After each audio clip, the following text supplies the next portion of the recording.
looking to see if there's any kind of leaks on the ground. Make sure we got mud wash. Make sure our belts are good. Don't have anything leaking out of the water tunnel. Tell me about this week. What are we going to be doing this week? Ooh, we're going to be driving and picking up loads. Usually I'll pick up a load one day. I'll drop off a load in the mornings. I'll pick up a load in the afternoons, and then I'll drop off that load the next day. There are some times when we have an all drive day like we're doing today, and where we're only doing like maybe 4 loads a week, but there's a lot of times where it's 5 loads a week, 4 loads a week, sometimes 6 loads a week. That's a busy week, you know. But normally it's 4 to 5 loads a week that you're doing. We tarp about 60% of our loads. If we get a coil, we'll definitely tarp it. I don't normally get coils that aren't tarped, but just a lot of driving, having fun, and picking up loads.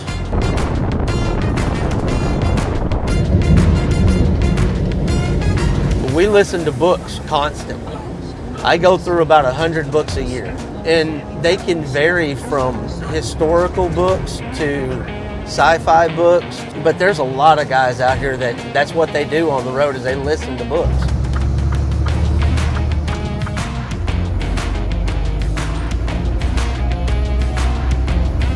Is this the smallest truck stop you've ever been to? What's the smallest truck stop you've ever been to? Maybe 5 or 6 trucks could fit in there.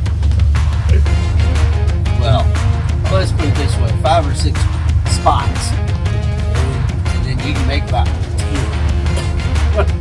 That's usually what happens. That's it. It's over. It's been a long day and I'm tired. I've got my post trip done. I've spoken to my wife, and now I get to go back here and edit a video. Now you got to go.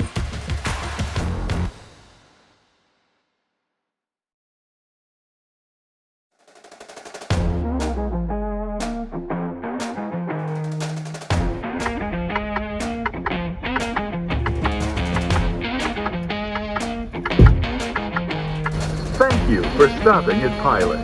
$100 Pilot Blind Day gift cards from Chamber of Cents holiday shopping and more. The hardest thing to get new guys to understand is washing your windshield. Okay, so today we've got about 3 hours of driving to do. These guys here at Jackson, they're really quick. They don't like you sitting around too long, so they try to get you in and out. So when we get there, I'll go ahead and take off my chains, leave my straps on. We'll go to the scale house. We'll get scaled in. We'll give Cheryl the paperwork. We'll go to that unloading area, and then he'll unload us. We'll go back to the scale house and scale out, and then we'll leave. Next assignment is at Butler, Indiana, and we'll pick up a coil there, and we're going to take that to Granite City. And Maverick trying to check in also. Just a second. Was there a precision? Maverick, go ahead. Maverick truck 238053, pickup number 5687839, 1 coil, weight is 46,840. I'm set up, shotgun. Okay. Who else?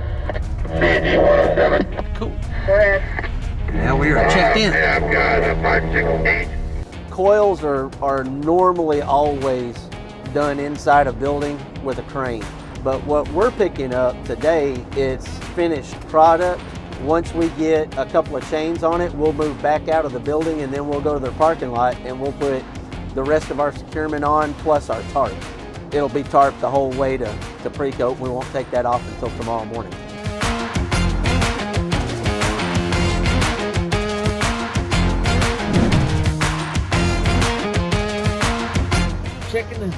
Checking the securement, man. Things good, ready to go.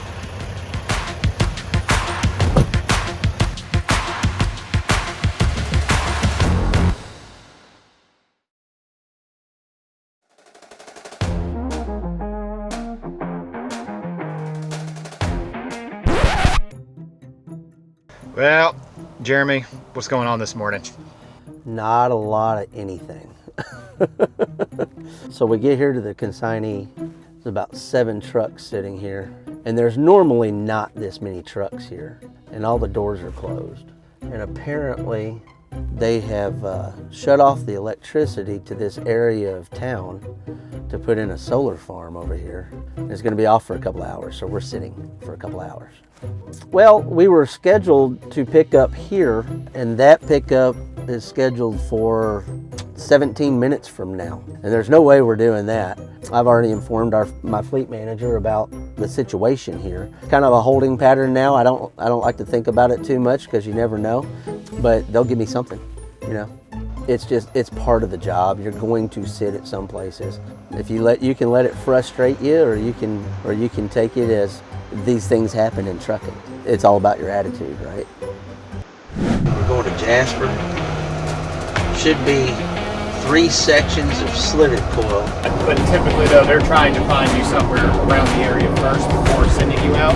Right. So they want to try to get a load as close to you as possible, but there's some other factors that buy into it. So like Wednesday, Thursday, they would weigh closeness compared to which way does this truck need to go to get the driver home. So there's some other factors that they use, and that's not something the truck driver needs to worry about. They need to get with their fleet manager and do that kind of stuff.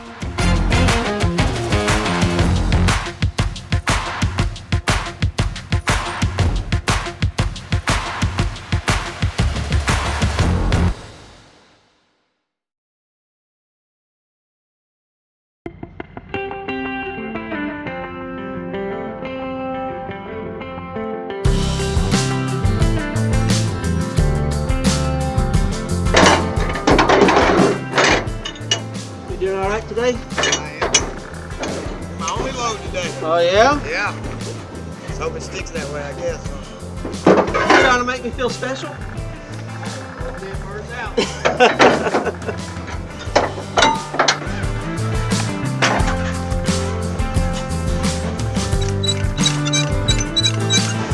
So at the school, when you're doing these, they teach you to do them with chains over the top. Except for these loads, you usually don't have any chains left.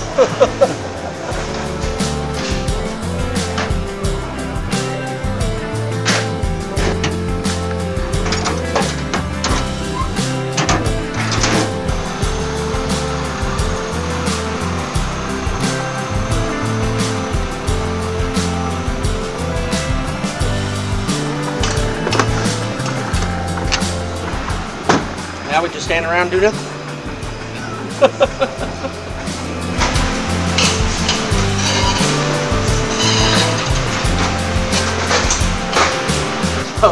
So Jake is here filming, right, this week.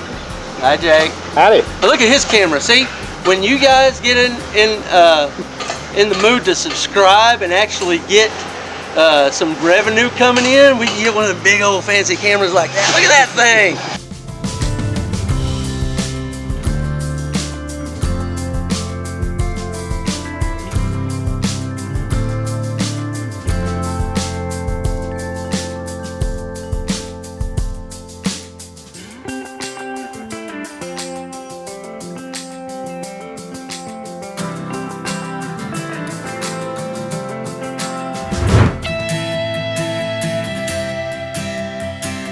And we are going to go down and drop off all of our stuff first.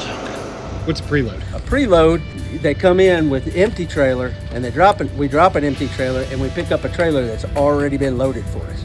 So what we're doing now, we had to move over all the equipment, tarps, that kind of stuff. What's the benefits of someplace or doing this? At some places like Wheatland Tube in Chicago, loading and getting all your tarp and everything on, you may be there an hour. Atlas Tube in some places, and Atlas Tube like Chicago, you may be there 5-6 hours. You know, the benefit of this is all you got to do is your hard work by switching everything over and getting everything put on, and then you just take off.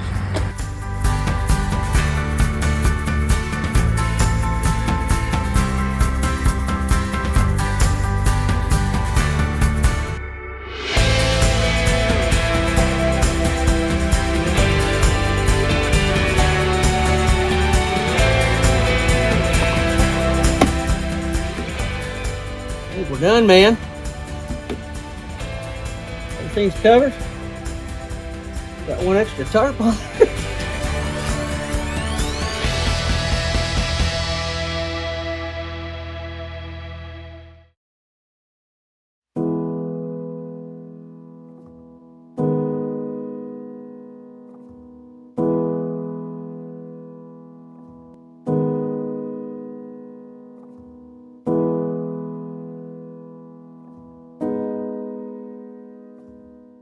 For 5 days and over 2,000 miles, I got to be a first-hand witness to that work worth doing.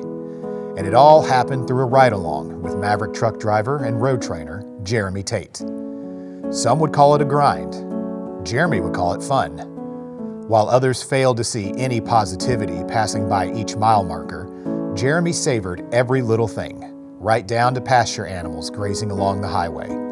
Even while performing difficult tasks, like securing massive loads or maneuvering tight areas, it was amazing to not only see him do it flawlessly, but with a big smile on his face. The truck driving life isn't for everyone. It's certainly a strenuous one, to put it mildly. A profession that easily goes unnoticed and unfortunately unappreciated, which is why I was proud to be able to have this opportunity to ride along with Jeremy and highlight not only the tremendous skills and aptitude needed to be a Maverick driver, but how truck driving can be a rewarding career, where every drop of sweat counts, where every mile driven and every load taken has a monumental impact on our nation's businesses and consumers. Truck driving is certainly a hard job, but it's one worth every effort, especially when your perspective is one focused on the big picture, like Jeremy Tate's. I'm hoping that, kind of like with my YouTube channel, I'm hoping they get a sense of the type of work that we do and the fun that we can have doing the job. You know, it doesn't have to be all doom and gloom. You can have fun at this job. It's a good job. It's a fun job. You know, if you have a good attitude, you're gonna have a good time doing it.